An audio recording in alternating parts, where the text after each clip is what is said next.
বলবার সুযোগ হয়েছে আমার মনে হয়েছে। তো তাকে দেখেছি বিরাট একটা সম্পদ লুকিয়ে আছে।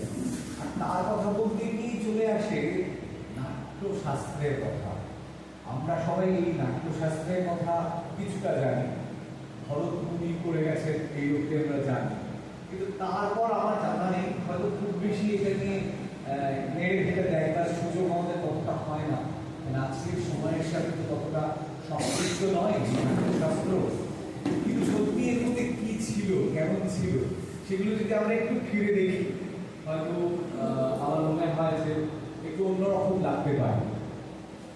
সেটা হচ্ছে আমরা আমাদের সম্পর্কে বলা হয় যে আমরা নিজেদের ইতিহাস সম্পর্কে খুব একটা সচেতন। এটা খুব সত্যি কথা। সেই বিরোধবাবু বলে গেছিলেন যে বাঙালি সম্পর্কে আত্মবিস্মৃত জাতি, আত্মঘাতী জাতি। তো আমরা সারা ভারতবাসী তাই। ফলে নাট্যশাস্ত্র যেটা ভরতমুনি কথিত, সেইটা ঠিক কবে লেখা হয়েছিল এই নিয়ে নির্দিষ্ট সাল তারিখ বলা খুব মুশকিল। নানা প্রকৃতির মধ্যে নানা মতভেদ আছে, কিন্তু আমরা অনুমান করি যে এইটা সম্ভবত আলেকজান্ডার যখন আমাদের ভারতবর্ষ আক্রমণ করেছিলেন খ্রিস্টের জন্মের প্রায় 320 বছর আগে, 324-25 এরকম সময় নাগাদ, তারও আগে ভারতে কিন্তু নাটকের জন্ম হয়ে গেছে।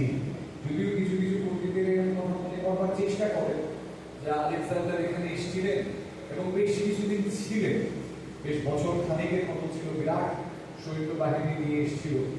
তো তারা এখানে ঘাঁটি গেলে যখন ছিল, সম্ভবত তাদের সাথে সেই সময় গ্রিক ট্র্যাজেডি, গ্রিক কমেডি এবং গ্রিক সাতুর নাটক এগুলো ভীষণ জনপ্রিয় ছিল।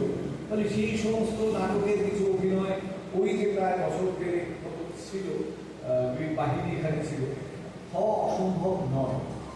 কিন্তু গ্রিক নাটকের সাথে আমাদের যে ভারতীয় নাটক আমরা যা পাই, বা ভারতীয় যে মঞ্চের যে বিবরণ আমরা পাই, তার সাথে কিন্তু প্রাচীন গ্রিক থিয়েটারের কোনো মিল নেই, নিশ্চিতভাবেই এ কথা বলা যায়। তো এই ভারতের সময়কাল তাহলে আমরা কবে নাগাদ ফেলব, খুব নির্দিষ্ট করে বলা মুশকিল। আচ্ছা, প্রথম আমরা কোন নাটককার, প্রাচীন যে সংস্কৃত নাটককার রয়েছে, অনেক নাটককারের নাম আমরা জানি, সবচেয়ে প্রাচীন যিনি, তার নাম হচ্ছে অশ্বঘোষ। তিনি সম্রাট, কুষাণ সম্রাট কনিষ্কের কথা আমরা সবাই জানি, তার মূর্তির মাথাটা নিয়ে। তো সেই কনিষ্কের সময়কাল হচ্ছে 88 থেকে 151 খ্রিস্টাব্দ, একদম শুরুর দিকে। তারই রাজসভার সভাপতি ছিলেন অশ্বঘোষ। তার একটা অসম্পূর্ণ নাটক পাওয়া গেছে। আমি এখন নাটক বলছি, এরপরে আমি আরেকটু ভাগ করে বলবো যে নাটকের কতগুলো ভাগ ছিল। সেই যে নাটকটা পাওয়া গেছে সেটা 9টা অঙ্কের একটা নাটক। তার নাম হচ্ছে সারি পুত্র প্রকরণ, কিন্তু সেটা অসংখ্য। এটাকেই বলা যেতে পারে প্রাচীন নাটকের মধ্যে সবচেয়ে যদি প্রাচীন কিছু হয় তাহলে হচ্ছে এই সারি পুত্র প্রকরণ। এবার এই নাটকটা 9টা খণ্ড, যদি সম্পূর্ণ পাওয়া যায়নি কথা ঠিকই, কিন্তু এই নাটকটা পড়ে কখনো আপনাদের এই কথা মনে হতে পারবে না যে এটা একটা প্রথম লেখা নাটক। তার মানে এর আগে অনেক নাটক লেখা হয়েছে, কিন্তু আমরা সেগুলো পাইনি, সেগুলো হারিয়ে গেছে। ভরতের নাট্যশাস্ত্রে যে নাট্যশাস্ত্র লেখা হয়েছে, অনুমান করা হয় খ্রিস্টের জন্মের 600 বছর আগে থেকে, সম্ভবত খ্রিস্টের জন্মের 100 বছর আগে। তারপরে আর তাকে আনাটা মুশকিল, নানা মতভেদ আছে প্রত্যেকের মধ্যে, কিন্তু আমরা ধরেই নিতে পারি যে খ্রিস্টের জন্মের এই কয়েকশো বছর আগে বা তার সমসাময়িক কালে এই নাট্যশাস্ত্র লেখা হয়েছে। সেখানে ভরতমুনি 3টে নাটকের কথা উল্লেখ করেছে। একটা হচ্ছে প্রথম নাটক, যেটা দেব আর অসুরের যুদ্ধ নিয়ে হয়েছিল। সেই নাটকের নামটা ভরতমুনি লিখে যাননি, কিন্তু সেই নাটকটা যখন অভিনীত হয় তখন দেবতাদের হাতে অসুরদের নিধন হচ্ছে, সেই নাটকে এটা দেখানো হয়েছিল। তাই দেখে ওখানে যে অসুরকুল ছিল তারা খুব অসন্তুষ্ট হয়, এবং তারা কি করে মায়া প্রয়োগ করে যারা অভিনয় করছিল তাদের স্মৃতি, তাদের ইচ্ছাশক্তি, ক্ষমতা সব কিছু নষ্ট করে দেয়। ফলে তারা একদম বিবশ হয়ে পড়ে। তো তখন তারা বুঝতে পারে, ইন্দ্র তখন সেখানে উপস্থিত, কারণ ইন্দ্রর যে ধ্বজ মহোৎসব, সেই উৎসবেই নাটকটা অভিনীত হচ্ছিল। তখন ইন্দ্র তার যে পতাকা, যে চর্যক, সেটা দিয়ে অসুরদেরকে প্রতিহত করে। তো যাই হোক, সেদিনের নাটক কিন্তু শেষ পর্যন্ত থেমে যায়। তো পরবর্তীকালে অসুররা আসে, এসে ব্রহ্মার কাছে বলে যে আপনি যে নাট্যবেদ তৈরি করেছেন, যে পঞ্চবেদ তৈরি করেছেন, 4টে বেদ থেকে যে বিয়ে তৈরি করা হয়েছে, ঋক, সাম, যজু, অথর্ব, পঞ্চবেদ তৈরি করার মূল উদ্দেশ্য ছিল এই রকম। সেটা দেবতারই এসেছিল ব্রহ্মার কাছে, এসে বলছিল যে আমাদের এই যে জম্বুদ্বীপ, মানে আমাদের এই সারা বিশ্বকে 7টা দ্বীপ বলে মনে করা হতো, সপ্তদ্বীপ বা বসুন্ধরা।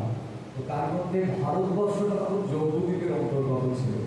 তো সেই সময় তিনি অন্য দেবতারা এসে ব্রহ্মাকে বলছে যে এমন একটা আপনি কিছু তৈরি করুন, ক্রীড়নীয় তৈরি করুন, যা সকল বর্ণের উপযোগী হবে, সকলেই রস গ্রহণ করতে পারবে। কারণ শূদ্ররা বেদ পাঠে তাদের কোনো অধিকার নেই, তারা শুনতে বা পড়তে পারবে না। তো তখন ব্রহ্মা, পিতামহ ব্রহ্মা, তিনি 4টে বেদ থেকে নানা উপকরণ সংগ্রহ করে এই নাট্যবেদ, পঞ্চবেদ তৈরি করেছিলেন। কিন্তু ব্রহ্মা। ভরত তার নাট্যশাস্ত্রে একদম প্রথমে এই কথাই বলছেন, তৈরি করেছিলেন ব্রহ্মা। তিনি তারপর তৈরি করার পর দেবতাদের বললেন তোমরা এটা তৈরি করে তোমরা এটা অভিনয় করে দেখো। ইন্দ্রকে ডেকে বললেন তোমরা দেবকুলকে বলো, বললেন এই অভিনয় করবার জন্য যে কঠোর নিয়ম শৃঙ্খলা প্রয়োজন, সেইটা দেবকুলের মধ্যে নেই। ইন্দ্র বললেন এই কথা, এইসব আমরা পারবো না, এর মধ্যে যে নিয়ম নিষ্ঠার দরকার সেটা দেবকুলের অনায়ত্ত। তো ওই মুনি ঋষিরা যারা রয়েছেন তারা তো খুব সংযমী মানুষ, নিয়ম কানুনের মধ্যে দিয়ে তারা জীবন অতিবাহিত করেন, তারা একমাত্র পারবে। তখন ভরত মুনিকে ডেকে আনা হলো এবং তার শতপুত্র বা শত শিষ্য, শিষ্য তো পুত্রবতী হয়, তাদেরকে বলা হলো তোমরা এটা প্রয়োগ করো। তো এই যে প্রয়োগের যে কাণ্ড হলো, সেই প্রথম প্রয়োগেই এই বাধা সৃষ্টি করলো কারা? অসুরেরা। তখন বললো যে না, আমরা খোলা জায়গায় নাটক করবো না, খোলা জায়গায় নাটক করলে মুশকিল হবে। আর এছাড়া ওষুধ করতেও বললো।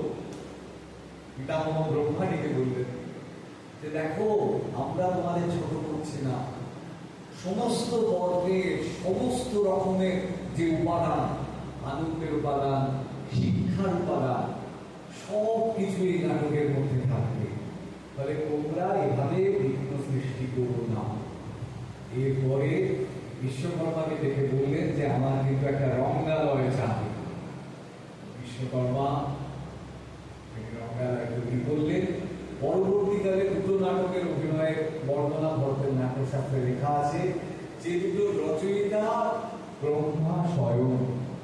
একটা অমৃত মন্থন, আমরা অমৃত মন্থনের কাহিনী জানি, কিছুদিন আগে কুম্ভ মেলায় সবাই হয়ে এসছে, তারও কাহিনীর সাথে সেই অমৃত মন্থনেরই কাহিনী। কারণ অমৃত ভাণ্ড যেখানে যেখানে রাখা হয়েছিল সেখানেই এই কুম্ভ হয়, আপনারা সকলেই জানেন।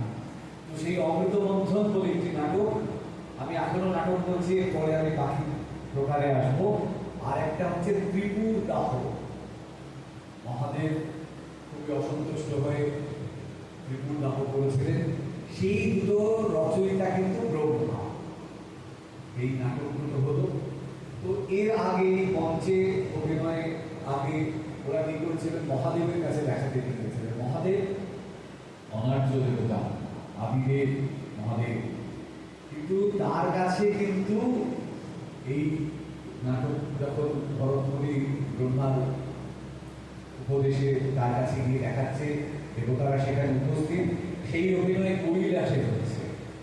তখন শিব বলছেন, মহাদেব দেখে খুশি হয়ে বলছেন খুবই ভালো লাগলো, তো আমি অনেক সময় সায়ংকালে নৃত্য করে থাকি, তোমরা আমার শিষ্য তন্ডু, তার কাছ থেকে কিছু নৃত্য, কিছু অঙ্গহার, কিছু করণ এগুলো শিখে নাও। তো তন্ডু সেইগুলো শিখিয়ে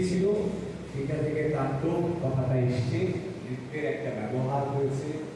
এছাড়া সব নাটকের সব রস করবার মতো ভরতপুরীর যেসব শিষ্য বা পুত্ররা ছিল, ক্ষমতা ছিল, তাই না? অনেক রকমের রস আছে, তো বৃন্দার রস আছে, কৈশিকী বৃত্তি আছে।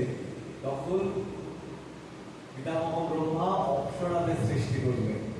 তারা এবার সেই কৈশিকী বৃত্তি সেইগুলো করলো, এবং এবার রঙ্গালয়ের মধ্যে অভিনয় হলো। আর কোনো বাধা আসেনি, সর্পবর্ণের উপযোগী হয়েছে। তো সব বর্ণের, কারণ অমৃত মন্থনের কাহিনী কিন্তু দেব আর অসুর সকলে একসাথে মিলে যে অমৃত মন্থন হয়েছিল, তাই তারা না করেনি আর বাধা সৃষ্টি করেনি। তো এইভাবে ভরতের নাট্যশাস্ত্রে বিবরণ পাওয়া যায়। কিন্তু এই যে নাটক, তিনটে নাটকের উল্লেখ আছে, একটা দেবতাদের সাথে অসুরদের যুদ্ধের কথা, যে নাটকের নাম জানতে পারা যায় না, সেই নাটকটি পাওয়া যায়নি।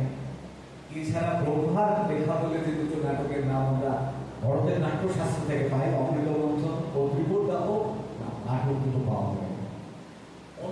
অনেক পরে দ্বাদশ শতাব্দীতে বৎসরাজ বলে একজন নাটককার, তিনি ওই নামই নাটক লিখেছিলেন, একটা অমৃত মন্থন, একটা ত্রিপুরদাহ। কিন্তু সেটা অন্য নাটক, সেটা তো মূল নাটক নয়। তো আমরা ওই নাটকের যে প্রাচীনত্বের যে ইতিহাস, তাতে কিন্তু কোনো নাটক পাইনি যা ভরতের নাট্যশাস্ত্রে উল্লেখিত। প্রথম আমরা নাটক পাচ্ছি কি? অশ্বঘোষ। তারপরে অশ্বঘোষের ঠিক পরেই আমরা আরেকজনের নাটক পাই, তার নাম হচ্ছে ভাস। এই ভাসকে নিয়ে একটা মজার গল্প আমি একটুখানি বলি। ভাসের সময়কাল আমরা বলি খ্রিস্টীয় প্রথম থেকে দ্বিতীয় শতক। বহু নাটককারের লেখার মধ্যে ভাসের উল্লেখ রয়েছে, কিন্তু ভাসের কোনো নাটক পাওয়া যায়নি। বিভিন্ন শ্লোক পাওয়া গেছে অনেকের লেখার মধ্যে, তাতে একটা শ্লোকে লেখা আছে ভাস নাটক চক্র, অর্থাৎ চক্রের মধ্যে যেমন অনেকগুলো স্কোপ থাকে, তেমনি ভাস নাটক চক্র মানে ভাসের অনেকগুলো নাটক আছে, কোনো নাটক পাওয়া যায়নি। একটা নাটকের সম্বন্ধে একটা শ্লোক পাওয়া গেছে, বলা হচ্ছে স্বপ্ন বাসক দত্তা বলে যে নাটক ভাসের লেখা, সেটা একটা কালোত্তীর্ণ নাটক। নাটক পাওয়া যায়নি, কোনো নাটক পাওয়া যায়নি। শেষ পর্যন্ত একটা কমিটি তৈরি করা হলো। সেই কমিটি 1909 সালে, তার মূল প্রধান ছিলেন আচার্য গণপতি শাস্ত্রী। তারা সারা ভারতবর্ষের বিভিন্ন প্রাচীন মন্দিরে যে সমস্ত পুঁথি আছে, সেই সমস্ত পুঁথি সন্ধান করছে, বিভিন্ন জায়গায় কোথায় পাওয়া যায়। এই করতে করতে কেরালাতে পদ্মনাভপুরম বলে একটা প্রাচীন মন্দির, সেইখানে দেখা গেল একটা পুঁথি আবিষ্কৃত হলো, মালায়ালাম লিপিতে লেখা, কোনো রাইটারের নাম নেই, 13খানা নাটক আছে। তার মধ্যে একটা নাটক আছে স্বপ্ন বাসক দত্তা। সমস্ত বড় বড় পণ্ডিতগুলো তো সেই কমিটিটা তৈরি করা হয়েছে, আচার্য গণপতি শাস্ত্রী ছিলেন, আমার সমস্ত বড় বড় পণ্ডিতেরা ছিলেন। তো তারা সেই 13টা নাটক মালায়ালাম লিপিতে লেখা, কিন্তু সংস্কৃত ভাষায়, যেভাবে আমরা এখন হোয়াটসঅ্যাপে টেক্সট করি, আমরা বাংলা লিখেও তো ইংরেজি হরফে লিখি, তো ওরকম মালায়ালাম হরফে লেখা সংস্কৃত ভাষা। তো সেই 13টা নাটক ওরা পড়ে এইটুকু বুঝলেন যে একজনের লেখা। তারপর স্বপ্ন বাসক দত্তাটা পড়লেন, নাটকটা পড়লেন, পড়ে দেখলেন সে তো অনবদ্য একটা গল্প, মানে এত অসাধারণ গল্প সে ভাবা যায় না। আমি সেই গল্পের কাহিনী এখন আজকে আর বলবার কোনো সময় নিশ্চয়ই নেই, হয়তো আমি কথা বলবার আছে, কিন্তু সেই কাহিনী এমন গল্প সে ভাবা যায় না। তখন ওরা বললেন যে এই কাহিনী তো সত্যি যুগোত্তীর্ণ কালোত্তীর্ণ কাহিনী, একটা প্রেমের কাহিনী। বৎসরাজ উদয়নের সঙ্গে বাসক দত্তার প্রেমের কাহিনী, সেই কাহিনীর মধ্যে অনেক টানা পড়ে রয়েছে। তো সেই নাটকটা রয়েছে, আর এছাড়া বাকি নাটকগুলো রয়েছে। 13টা নাটক পাওয়া যায়। বেশ কিছু ছোট নাটক ছিল, একাঙ্ক নাটক ছিল, মানে এখন আমরা যাকে একাঙ্ক করি, তখন একাঙ্ক শব্দের কোনো জন্ম হয়নি। তাতে দেখা যায় এই 13টা নাটক এবং সেই নাটকগুলো পড়ে মনে হয় যে সেই নাটকগুলো সেকালে অভিনীত হয়েছে। আর কোনো প্রমাণ আমরা মানিনি কথা ঠিক, কিন্তু অভিনীত নিশ্চিতভাবে হয়েছে, কারণ পরবর্তীকালে আর কোনো সংস্কৃত নাটককার এত নাটক লেখেনি। কালিদাস 3টে নাটক লিখেছে, তার বেশি লেখেনি। সূত্রক মাত্র একটা নাটক লিখেছে, উৎসবটি। বিষাদ দত্ত 3টে নাটক লিখেছেন, কিন্তু একটা নাটকে বিখ্যাত, সেটা হচ্ছে গুজরা রাক্ষস। শ্রীহর্ষ 3টে লিখেছেন, তার মধ্যে খুব বিখ্যাত রত্নাবলী, সেটাও সেই রাজা উদয়নের কাহিনী। এই ভবভূতি 3টে নাটক লিখেছেন, মহাবীর চরিত, মালতী মাধব, রাম চরিত। তো এই বিষয় কিন্তু আমি বলতে গেছি 13টা নাটক, তার মানে নাটকগুলো চাহিদা ছিল, তাই নাটক লিখেছে। তো সেই যে অনবদ্য কাজ, সেটা পাওয়া যায় 1909 সালে, তার আগে পাওয়া যায়। এইবার আমি এতক্ষণ ধরে বলে আসছি, কিন্তু নাটক সংস্কৃততে বলা হয়েছে এগুলোকে রূপক, এবং ভারতের নাট্যশাস্ত্রে এই রূপক কত প্রকার ছিল না, 10 প্রকার ছিল, বলা হয় 10 রূপক। এর মধ্যে একটি হচ্ছে নাটক, তার কিছু নিয়ম নির্দিষ্ট রয়েছে। আরেকটি হচ্ছে প্রকরণ, তারও কিছু নিয়ম কানুন রয়েছে। এছাড়া আরো অনেকগুলো প্রকার আছে, বুঝতেই পারছেন, ব্যয় রয়েছে, অঙ্ক রয়েছে, এরকম নানা রকমের ভাব। 10টা প্রকার, 10 প্রকারের নাটক, মানে 10 প্রকারের রূপক শুনিয়ে আমাদের কিরকম মাথা ঘুরে যায়, এটা 10টা রকমের ছিল। পরবর্তীকালে শোনা গেল যে 10 প্রকার তো আমরা শুনলাম, আরো পরবর্তীকালে ধনঞ্জয়ের একটা বই রয়েছে 10 রূপক, আর পরবর্তীকালে জানা গেল আরো 18টা প্রকার রয়েছে, এদের বলে উপরূপক। তার মানে 28 রকম, 10 প্রকারের 10 রূপক রয়েছে, তারপর আবার 18টা উপরূপক রয়েছে, তাহলে সব মিলিয়ে হলো 28 প্রকার। এত রকমের নাটক ছিল, সেগুলো হতো ভাবলেও আমাদের অভাব না। তো এই নাটকের সাথে প্রকরণের কিছু ভেদ আছে, পার্থক্য আছে, সেগুলোতে আমি খুব জটিলতার মধ্যে আর যাচ্ছি না। প্রকরণ নাটকের কিছু বিষয়বস্তু এরকম বলা ছিল, যেরকম আমরা প্রাচীন গ্রিসেও আমরা দেখেছি যে ট্র্যাজেডি যদি লিখতে হয় তাহলে কোনো বিখ্যাত মানুষকে নিয়ে লিখতে হবে, কোনো মহাকাব্য থেকে লিখতে হবে, বিখ্যাত ঘটনা নিয়ে লিখতে হবে। হ্যাঁ, সাধারণ হরিপদ কেরানির জীবনী দিয়ে ট্র্যাজেডি লেখা যায়, এটা পোয়েটিক্সে অ্যারিস্টটলে বলা আছে। তেমনি নাটকেও বলা আছে যে নাটক যদি লিখতে হয় কোনো বিখ্যাত রাজা, কোনো বড় কোনো পাত্র পাত্রী, যার কথা পুরাণে বলা আছে, কোনো বিখ্যাত প্রখ্যাত কোনো বংশের মানুষ, তাকে নিয়ে নাটক লেখা যায়। কিন্তু প্রকরণ আলাদাই বলছে না, প্রকরণ কিন্তু যে কোনো কাউকে নিয়ে লেখা যেতে পারে, সাধারণ মানুষকে নিয়ে প্রকরণ লেখা যেতে পারে, যা নাটক করা। ঠিক তেমনি আমি গ্রিসের কথা এই কারণেই বলছি, যেহেতু অনেক মানুষ বলে যে গ্রিক নাটকের প্রভাব ভারতবর্ষের মধ্যে ছিল, আমি সেটা মানি না। যাই হোক, সেটা হচ্ছে এই যে প্রকরণের মতো কমেডিকেও গাইছিল, কমেডি কিন্তু সাধারণ মানুষকে নিয়ে লেখা। প্রাচীন গ্রিসের যে কমেডি, সাধারণ মানুষ, তুমি কোনো বড় মানুষকে নিয়ে মজা করতে পারো, কিন্তু সাধারণ মানুষকে নিয়ে লিখতে পারো। এইটা হচ্ছে একটা বিষয়, তাই প্রাচীন গ্রিক ট্র্যাজেডি, গ্রিক কমেডি, আমাদের প্রকরণে সাধারণ মানুষ, এছাড়া আরো নানা বৈশিষ্ট্য রয়েছে। এইবার হচ্ছে মঞ্চের কথায় আসে। ভারতের নাট্যশাস্ত্রে খুব ডিটেলে মঞ্চের বিবরণ সম্পর্কে নানা কথা লেখা আছে। না, ঠিক সেই রকম মঞ্চ আমরা কোথাও পাই না, কারণ মঞ্চগুলো সব কাঠের তৈরি, তো বুঝতেই পারছেন বেশি দিন তো থাকা সম্ভব নয়। আমাদের এইখানে রামগড়, সেই মধ্যপ্রদেশের ওখানে যেখানে রয়েছে, সেখানে যে ভগ্নাবশেষ পাওয়া যায়, সেইটা সম্পূর্ণ ভারতের নাট্যশাস্ত্র অনুযায়ী পুরোটা নয়, কিছু মিল আছে। 3 রকমের নাট্যালয়ের কথা বলা হচ্ছে। একটা হচ্ছে বিকৃষ্ট, মানে আমরা যাকে আয়তক্ষেত্র, রেক্ট্যাঙ্গুলার। একটাকে বলছে চতুরস্র, মানে স্কোয়ার, বর্গাকৃতি। আর একটা হচ্ছে ত্রস্র, মানে ট্রায়াঙ্গেল, ত্রিভুজাকৃতি। 3 রকমের রঙা, তাদের আবার 3টে আলাদা করে মাপ আছে। মাপের ভিত্তিতে এটাকে ভাগ করা হয় এইভাবে, জ্যেষ্ঠ, মধ্য আর অবর। তার মানে প্রত্যেকটা রঙ হবে 3 প্রকার রঙ হবে, প্রত্যেকটা 3 রকম করে। তাহলে এইখানে আমরা 9টা প্রকার পেয়ে গেলাম। কারণ বিকৃষ্ট তার 3টে প্রকার, জ্যেষ্ঠ, মধ্য, অবর। এর মাপ বলা আছে।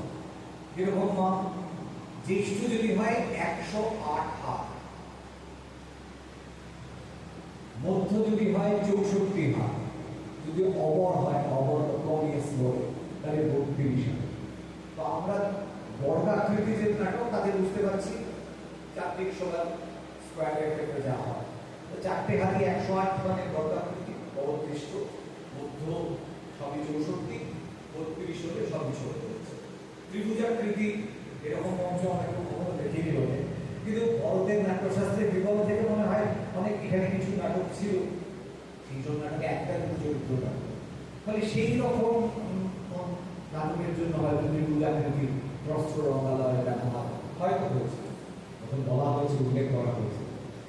কিন্তু এর মাঝে যেটা রয়েছে সেটা হচ্ছে বর্গাকৃতি হলো, আর মানে বিকৃষ্ট, জ্যেষ্ঠ, আর এগুলো আমরা পেলাম। কিন্তু বিকৃষ্ট মানে হচ্ছে আয়তন ক্ষেত্র। এইটার মাপ হচ্ছে বড় যদি হয় তাহলে 108 হাত, বিপরীত মাপ হচ্ছে 64 হাত। বড়দের নাট্যশাস্ত্রে বলা আছে খুব বড় হলে দেখা যাবে না, শোনা যাবে না। তবে বড়দার নাট্যশাস্ত্রে বলছেন যে মধ্য রঙ্গালয় হচ্ছে সাধারণ আমরা যারা মানুষ তাদের জন্য উপযোগী। তার মানে বিকৃষ্ট মধ্য, যার একটা হাত হচ্ছে 32 হাত আর একটা দিক হচ্ছে 64 হাত, এইটা হচ্ছে মূল, আর বাকিটা হচ্ছে 32 এই রঙ্গালয়ের আমি এখানে ছবি দেখাতে পারছি না, এখানে আমার কাছে যে ছবিটা আছে ছোট ছবি, বইয়ের ছবি না আছে, সেটা হচ্ছে এইরকম যে এই যে আয়তক্ষেত্র, এর একেবারে পিছন দিকে নেপথ্য রয়েছে, সেটারও মাপ বলা আছে কতটা জায়গা থাকে। তারপর নেপথ্য গৃহ থেকে সামনে আসবে মঞ্চ, মঞ্চকে দুটো ভাগে ভাগ করা হয়েছে। আমরা যেমন এখন বলি না up stage, centre stage, down stage, Bharat বলছে রঙ্গশীর্ষ, রঙ্গপীঠ। রঙ্গশীর্ষ মানে আপ স্টেজ, সামনের অংশটা রঙ্গপীঠ, আমরা যাকে বলি এখন ডাউন স্টেজ, সেই রকম ভাগ করা হয়েছে। আর দর্শকের যে বসবার জায়গা সেইটার মাপ হচ্ছে, আর আমি 64 হাজার 32 হাতকে ঠিক যদি মাঝামাঝি মাপ করে থাকি তাহলে একটা 32 যে জায়গাটা সেটা জনগণের বসবার জায়গা। তো সেই জায়গায় মোটামুটি ভাবে আন্দাজ করে দেখা যায় 32 হাত বাই 32 হাত পরে মোটামুটি 400-450 জন লোক বসতে পারে, প্রমাণ সাইজের মানুষের মাপ। কিন্তু এরও দুটো মাপ ছিল, সেটা হচ্ছে দণ্ড, হাত যেমন বলছে আর দণ্ড, 4 হাতে 1 দণ্ড, তাহলে বুঝতেই পারছে মাপটা কিন্তু অনেকটা বড়।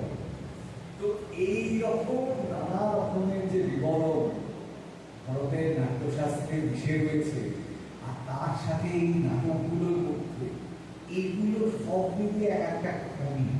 তো আমার একটু লোভ হচ্ছে, দুটো একটা জায়গা আমার মনে হচ্ছে একটু যেন শুনিয়ে দিয়ে আর কি, তো আমি জানি না।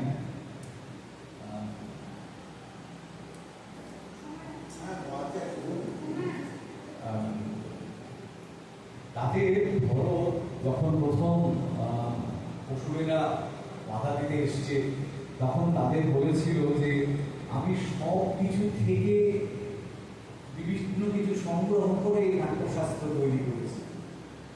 তার শ্লোকটা এরকম ছিল, নত জ্ঞান নত শিল্পম নস বিদ্যা নস কলা নস যোগ নত কর্ম নাট্যস্মিন জন্ম দৃশ্যতে। অর্থাৎ এর মধ্যে মিশে রয়েছে সমস্ত জ্ঞান, সমস্ত বিদ্যা, সমস্ত কলা, সমস্ত রকম কর্মের সারবস্তু। এই যে চিত্রণা গিয়ে আমরা রমাদার রহমানে শুনছিলাম না, যে নাটক তো একটা অ্যাপ্লাইড আর্ট ফর্ম, একটা মিক্সড আর্ট ফর্ম, সব রকমের কলাকে নিয়ে নেয়। ইংরেজিতে একটা শব্দ আছে প্লাটন, মানে যে সর্বভূ, যে সব কিছু খায়। তো আমাদের এই নাটক শিল্পটা সব কিছু খায়। সঙ্গীত ভালো অংশ নিয়ে নাও, নৃত্যের অংশ নিয়ে নাও, পেন্টিংস নিয়ে নাও, স্কাল্পচার নিয়ে নাও, সাহিত্য নিয়ে নাও, সব কিছু নিয়ে নাটক সমৃদ্ধ হয়। এইটা হচ্ছে। তো তারপরে আমি আর একটা শ্লোকের কথা বলছি, সর্বশাস্ত্রাণি শিল্পানি কর্মাণি বিবিধানি চ তস্মিন নাট্যসনেতানি তস্মাৎ এতাত্মা ক্রীডা তন্মাত্র অনুকর্তব্য ভবদ্গীতিরম মানব প্রতি সপ্তদীপাঙ্করণম নাট্যহস্তিন প্রতিষ্ঠিতা। অর্থাৎ এই শ্লোকের অর্থ হচ্ছে, ব্রহ্মা বললেন এই নাট্যবেদে আমি সকল শাস্ত্র, শিল্প ও বিবিধ কর্মের মিলন ঘটিয়েছি। তাই অসুরদের বললেন, তাই দেবগণের প্রতি তোমাদের ক্রোধ করা সম্ভব নয়। সপ্তদীপা পৃথিবীর অনুকরণ এই নাট্যে হয়েছে।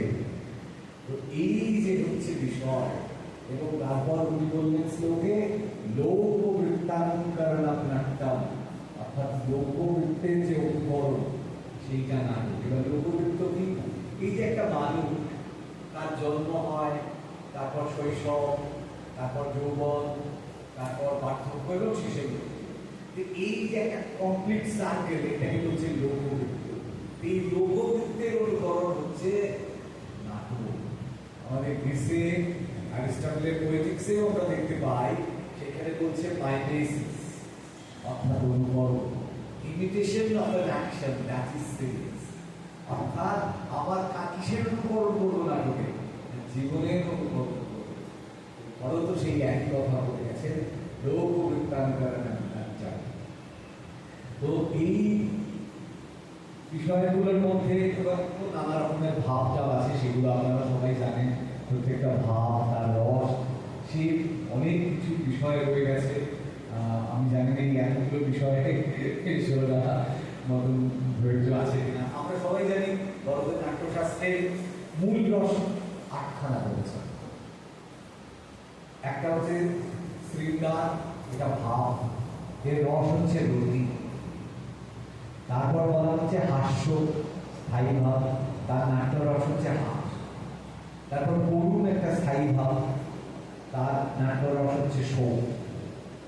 রৌদ্র রস বলা হয়, সাধারণত বীরত্ব ব্যঞ্জক নাটকের ক্ষেত্রে এই রৌদ্র রসের প্রাধান্য থাকে, তার নাট্য রস হচ্ছে ক্রোধ। এছাড়া বীর রস থাকে, তার নাট্য রস হচ্ছে উৎসাহ। ভয়ানক বলে একটা স্থায়ী ভাব আছে, তার নাট্য রস ভয়। বিভৎস বলে স্থায়ী ভাব আছে, তার নাট্য রস হচ্ছে জুগুপ্সা, ঘৃণা।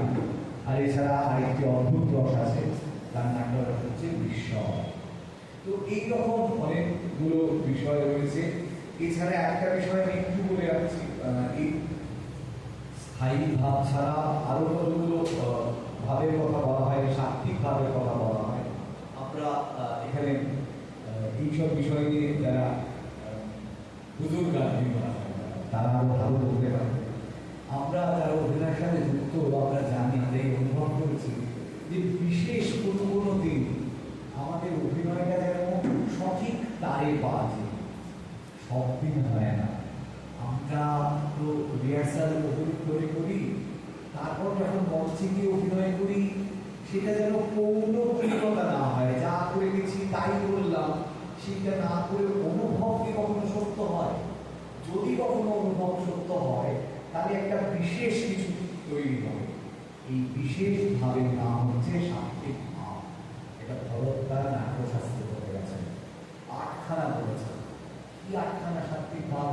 এই ভাব সবাই সবসময় কিন্তু আয়ত্ত করতে পারবে না, আর এই ভাব চেষ্টা করে হবে। আমি চেষ্টা করে হাতটা কামালাম, এই যেন অটোমেটিক কামবে। সেই সাত্ত্বিক ভাবের প্রথম বলা হচ্ছে স্তম্ভ, মানে প্যারালিসিস, অবসচলতা। এমন একটা সংবাদ শুনলাম, যারা শুনে আমার সারা শরীর অচল হয়ে গেল, করতে পারছি না, সারা শরীরে কোথাও মুভমেন্ট করতে পারছে। এই ভাব যদি কখনো মুহূর্তের জন্যই হবে, মুহূর্তে এগুলো স্থায়ী ভাব, আর এই ভাবগুলো কিছু সময়ের জন্য আসে, তারপর চলে যায়। তো সেইটা হচ্ছে একটা ভাব, হচ্ছে স্তম্ভ। নেক্সট ভাব হচ্ছে শেপ, রেসপিরেশন, ঘাম। গরম লেগেছে বলে নয়, সত্যি সত্যি এখন হবে যে শরীর দিয়ে সেই ঘাম ঝরতে থাকে। আমাদের কখনো কখনো এমন অনুভব হয়, খুব যখন টেনশন হয়, আমরা টের পাই মাথার পিছন থেকে ঘাম গিয়ে শীত দ্বারা বের করছে। তখন তার অনুভব তো হয়েছে না? তো সেই রকম মঞ্চে অনুভব করতে গিয়ে ওইটা হবে, গরমের জন্য নয়, এসি হবে ভাবে। তখন আপনি বুঝবেন যে আপনার মঞ্চে যে ভাব, তাকে কোথাও ধরা গেছে সেই দিন, তাই ওই অনুভব হয়েছে। নেক্সট হচ্ছে রোমাঞ্চ। প্রতিটা রঙ্গ যে রূপে উত্তেজনা, সেইটা রূপের অনুভব হতে পারে, সবদিন হয় না। সাত্ত্বিক ভাব তো বুঝতেই পারছে। নেক্সট হচ্ছে স্বরসাপ, মানে স্বরভঙ্গ, স্বরবিকৃতি। এমন সিচুয়েশন হয়েছে যে মানুষটা কথা বলবার জায়গায় নেই, তখন আর স্বাভাবিক নয়। এবার আমি চেষ্টা করে বলা ভেবে কথা বলছি, এমন নয়, ওটা অটোমেটিক। মানে এই যে স্পন্টেনিয়াস রিঅ্যাকশন। নেক্সট হচ্ছে বেপথ, মানে আমরা যে প্রোটেকশন দিই, শারীরিক কম্পন, মানে সত্যি সত্যি ভয়ে কাঁপছে। নেক্সট হচ্ছে বৈবর্ণ, অর্থাৎ শরীরের চেঞ্জ অফ কালার, দৈহিক বিবর্ণ হয় না, হঠাৎ একটা সংবাদ শুনে সবটা যেন মুহূর্তে মুছে গেল, একটা আমরা বলি তেল হয়ে গেছে, সেইটা সত্যি সত্যি হবে। নেক্সট হচ্ছে অশ্রু,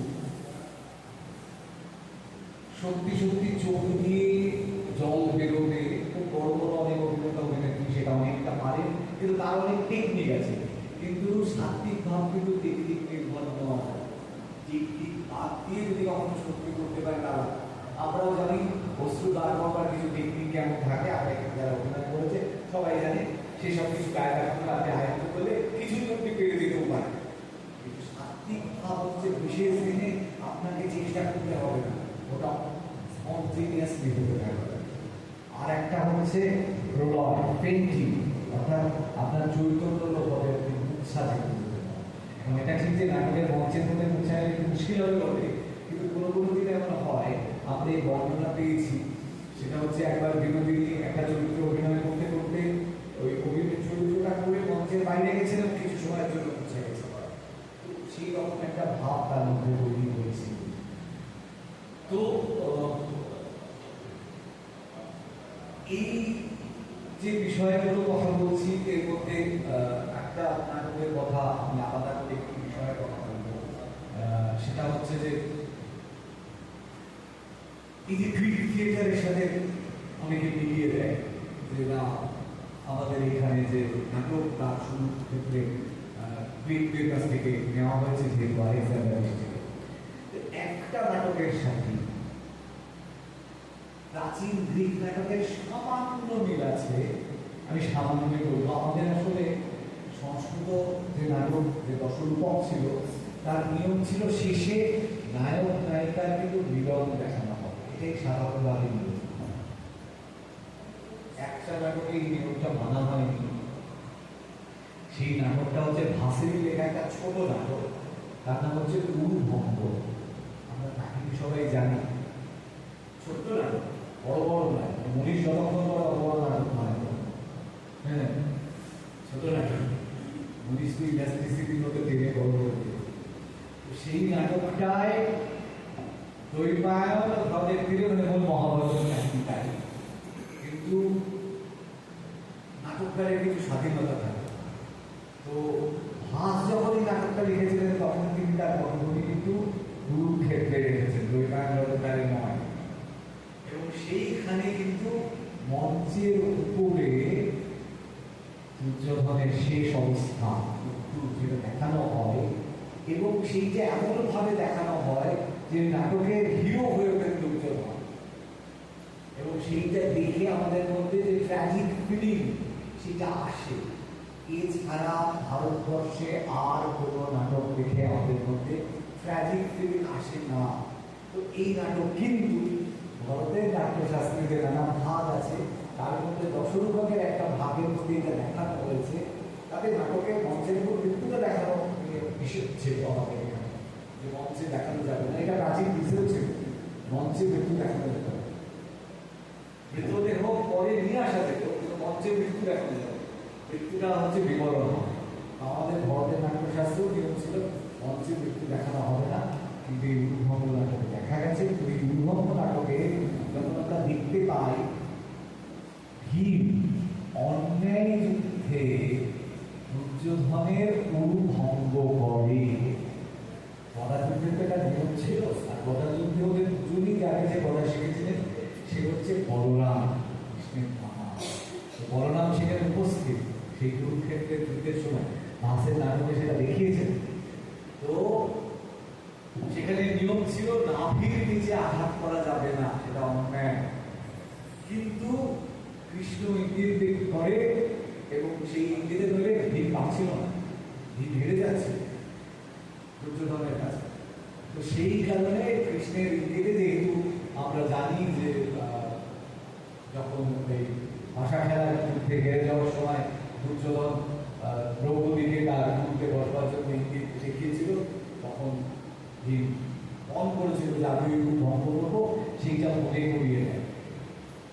এবং সেটা মনে করিয়ে দেওয়ার পর সেই ইঙ্গিতটা ভীমকে যখন যুদ্ধক্ষেত্রে দেখানো হয়, ভীম তখন বিলো দ্য বেল্ট আঘাত করে এবং ভঙ্গ হয়। তো তাতে বলরাম সঙ্গে সঙ্গে প্রচন্ড রেগে গেছে, এত রেগে গেছে যে পারলে তখনই সে ওইখানেই ভীমকে পারলে মেরে দেয়। কৃষ্ণ সম্পূর্ণ আড়াল করে তাকে বের করে দিল। এরপর ভীম আহত হয়ে গেছে, মূল চরিত্রটা সবাই চলে গেছে। এবং খুব ইন্টারেস্টিং, মঞ্চে কিন্তু গদাযুদ্ধ দেখানো হয়নি, সৈনিকের মুখ দিয়ে তার গৌরব দেখিয়েছে। তারপর মঞ্চে এসে দুর্যোধন ঢুকছে, বলরাম ঢুকছে, দুর্যোধনের পত্নী, দুজন পত্নী তারা ঢুকছে, আর দুর্যোধনের শিশু সন্তান ঢুকছে।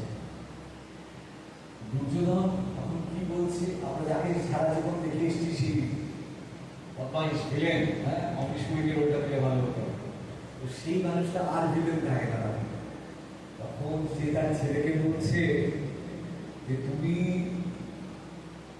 যুধিষ্ঠিরের সাথে হাত ধরে আমাদের সকলকে তিলাঞ্জলি দিও, আমরা তো আর ভাববো না, তুমি যেভাবে তোমার মাকে দেখো সেইভাবে মাতা কুন্তিকে এবং বাকি যারা ওদের গাড়িরা রয়েছেন, দ্রৌপদী সহ বাকিরা সবাইকে মাতার মতো দেখো, তাদের কথা শুনো, তাদের হাত ধরে দেখো, এই উপদেশ দিচ্ছে। বলরাম বলছে তোমাকে অন্যায় করতে হারিয়েছে, তখন বলছে আপনি যে এইটা বলেছেন এটি আমি আমার পুরস্কার পেয়ে গেছি। আপনি যদি মনে করেন ভীম আমায় অন্যায় করতে হারিয়েছে, এই তো আমার পুরস্কার হয়ে গেল, তারপরে আমি সত্যিই তো জিতে গেছি, কিন্তু আমার কোনো রাগ নেই, আমরা তো অনেক অন্যায় ওদের প্রতি করেছি, তাই আজ আমার এই অবস্থা। গান্ধারী আসছে, ধৃতরাষ্ট্র আসছে, ছোট সন্তান আসছে, এসে বলছে বাবা আমি তোমার কোলে বসবো। বলছে তুমি প্রতিদিন যেখানে বসতে সেখানে আর তুমি বুঝতে পারবে না, সেখানে বসাবার ক্ষমতা আর নেই। তো এই যে ট্র্যাজিক জীবন, সারা সংস্কৃত নাটকের যা নাটক আমরা পাই, এই একটা নাটকের মধ্যে রয়েছে বাকিতে নেই। সেটা একটা অনবদ্য কাজ, কিন্তু বাকি যে নাটকগুলো, আমি অভিজ্ঞান সমীকরণের কথা বলিনি, আমি মুদ্রা রাক্ষসের কথা বলিনি, মুখে একটু আমি ঘড়ি থেকে বাইরে চলে গেছি, চিন্তা করছিলাম। সেটা হচ্ছে একটা ভীমের জীবন কাহিনী নিয়ে, হ্যাঁ হ্যাঁ রয়েছে, কিন্তু সেখানে মৃত্যু দেখায়নি, সেখানে ভীম গণতন্ত্র লড়াই হিড়িম্বার কাছে যায়, হ্যাঁ না সেসব তো রয়েছে, সেসব মানে সেই রকম ইঙ্গিত রয়েছে, কিন্তু বংশের মৃত্যুটা দেখানো হয়নি। কিন্তু এই এক একটা নাটক, কিন্তু আমি একদম শুরুতে যেটা বলছিলাম যে ইতিহাস বইতে যা থাকে না, তা নাটকের মধ্যে রয়েছে, অভিজ্ঞান সমীকরণের মধ্যেও রয়েছে। এরকম আমি একটু উদাহরণ দিতে ইচ্ছে করবে আমার, সেটা আমি জানি না, ছোট করেই বেশি দেবো না। সেটা হচ্ছে যে আমরা রবি ঠাকুরের একটা লেখা পড়েছিলাম, সেটা তো আমরা দেখতে পাই যে দুষ্যন্ত মৃগয়া করতে এসেছে। তো এই মৃগয়া মানে কিরকম, যে আমার অস্ত্র চর্চা হচ্ছে না, যুদ্ধ হচ্ছে না অনেকদিন, তাই বনের যে পশুরা রয়েছে, বিধিক পশু হরিণ গরিব, তাদেরও শিকার করে একটু অস্ত্রচর্চার অভ্যেসটুকু হয়ে থাকলো আর কি। তো সেই রকম একটা হরিণ শিশুকে বধ করবে বলে দুষ্যন্ত তীর তুলেছে। সেই সময় যারা আশ্রমের সাধক যারা, তারা এসে বলছে যে রাজন আপনি ওই শিশুটিকে হত্যা করবেন না, তার কারণ আপনার অস্ত্র যারা অসহায় মানুষ তাদেরকে রক্ষা করবার জন্য, তাই আপনি ওদের এই অসহায় নিরীহ প্রাণীকে হত্যা করবেন না, এই কথা বলছে। এবং তারপরে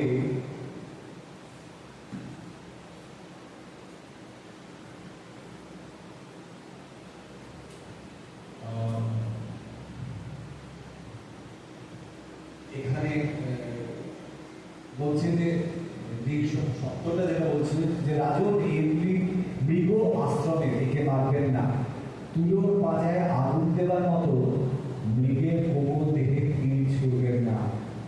কোথায় এই হরিণ শিশুদের নিতান্ত ক্ষণিক জীবন, আর কোথায় আপনার বজ্র কঠিন তীক্ষ্ণ বাণ, আপনার বাণ সংবরণ করুন, আত্মদের রক্ষা করবার জন্যই তো আপনাদের অস্ত্র, নির্দোষকে আঘাত করবার জন্য নয়।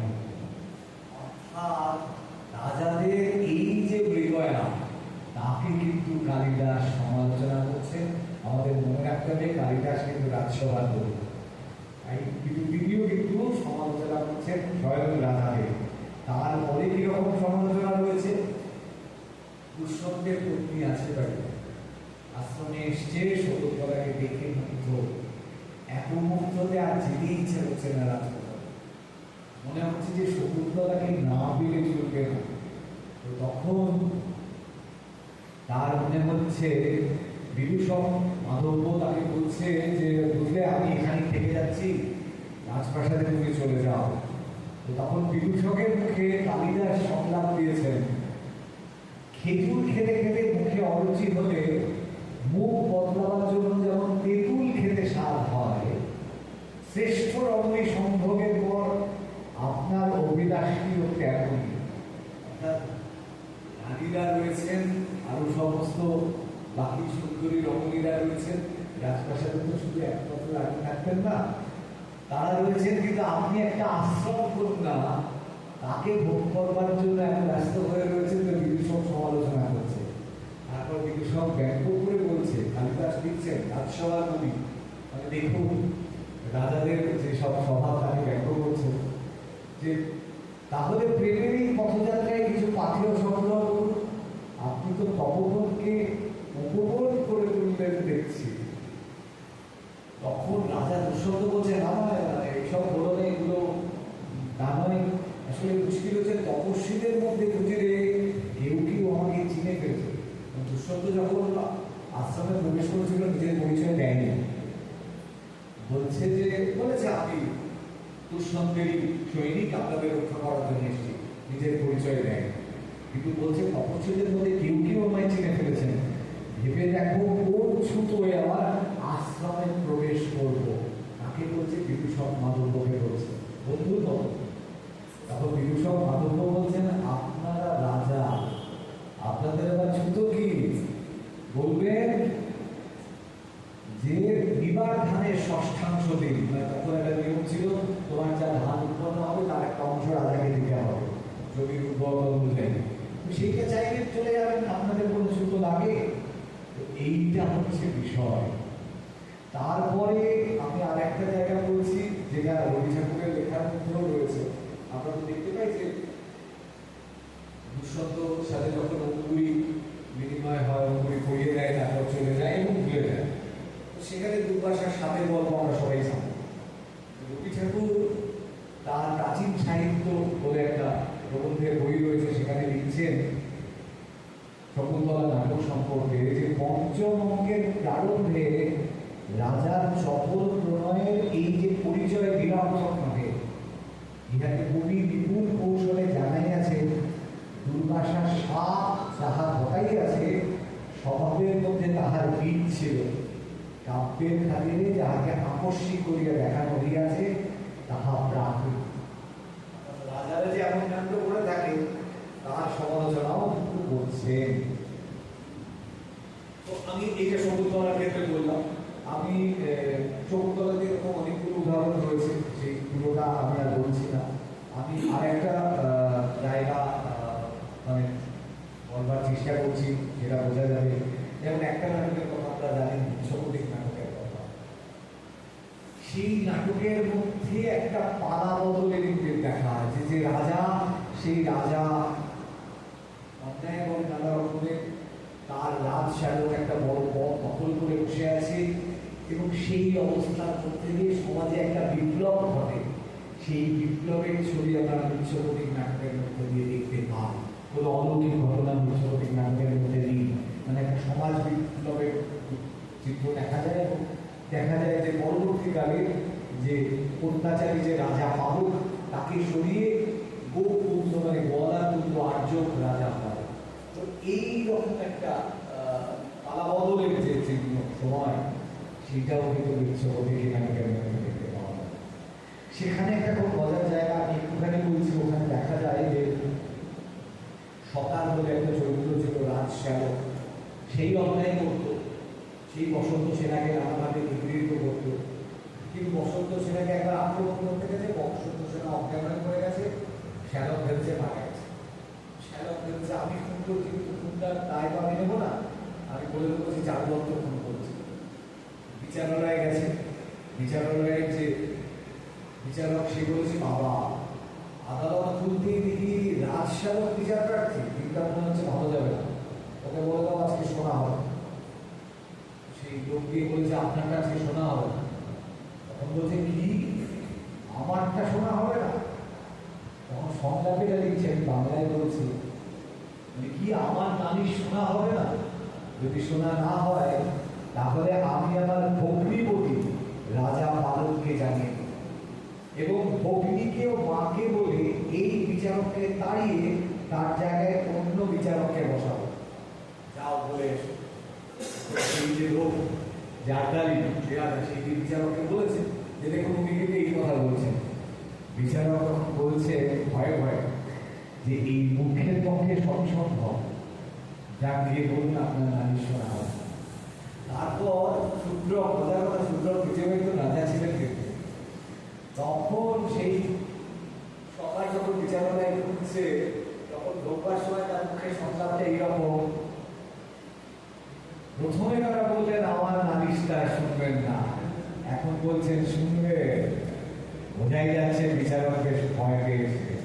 তাই আমি যা বলবো তাই সত্য বললে প্রতিবন্ধ করিয়ে দেবো।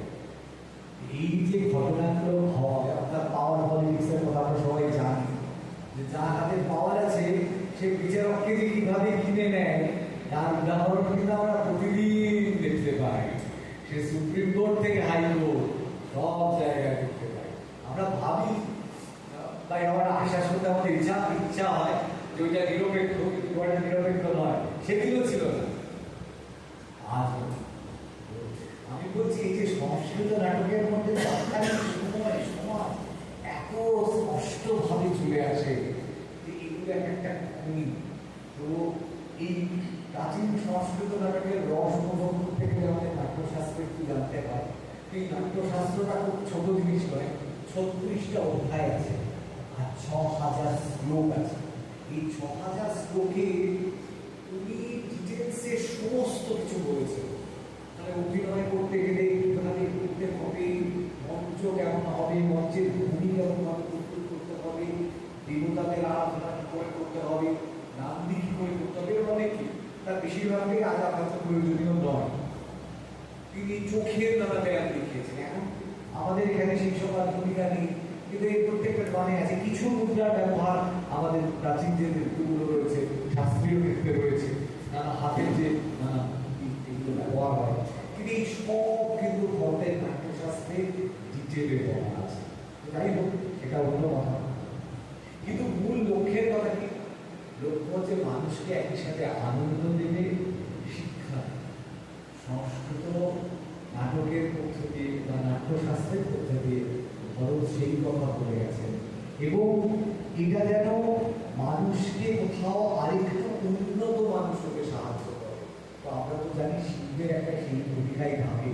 তো বোঝা যায় যে খ্রিস্টের জন্মেরও কয়েকশো বছর আগে যে নাটকের প্রচলন আমাদের ভারতবর্ষ হয়েছিল, যে নাটকে আমাদের রামকৃষ্ণদেব বলে গেছে নাটকের মধ্যে দিয়ে লোকশিক্ষা হয়, তো সেইটা কিন্তু বহু আগে আচার্য ভরত বলে গেছেন যে আমাদেরকে আনন্দ যেমন দেবে, এর যে উদ্দেশ্য নাটকে যেমন আনন্দ থাকবে তেমনি শিক্ষা থাকবে। এই দুটো কিন্তু মিশে থাকবে, তবেই সে শিক্ষা সার্থক হবে। আমি এই যে দিকে বিখ্যাত জার্মান ড্রামাটিস্ট ডিরেক্টর বেজোনার্টের কথা বলি, তিনিও থিয়েটারের ক্ষেত্রে বলতেন আমার দুটো ই লাগবে, ই একটা এডুকেশন, একটা এন্টারটেনমেন্ট। শুধু আমি যদি লোকজনকে বলি এসো তোমায় শিক্ষা দেবো, কেউ আসবে না। আমি তোমাকে আনন্দের ছলে শিক্ষা দিয়ে যাবো, তাহলে তার ভেতরে কোথাও সেটা দিয়ে যাবে। এই যে ভাবনা, তো এই ভাবনা দেখা যায় বহু প্রাচীনকালে, যখন হয়তো এটার মধ্যে অনেক রূপক আছে, গল্প আছে, ব্রহ্মার কথা বলেছে, শিবের কথা বলেছে। আমার ধারণা এইগুলো এই কারণে বলা হয়েছে মানুষ যাতে গ্রহণ করে, মানুষ যাতে ফেলে না দেয়।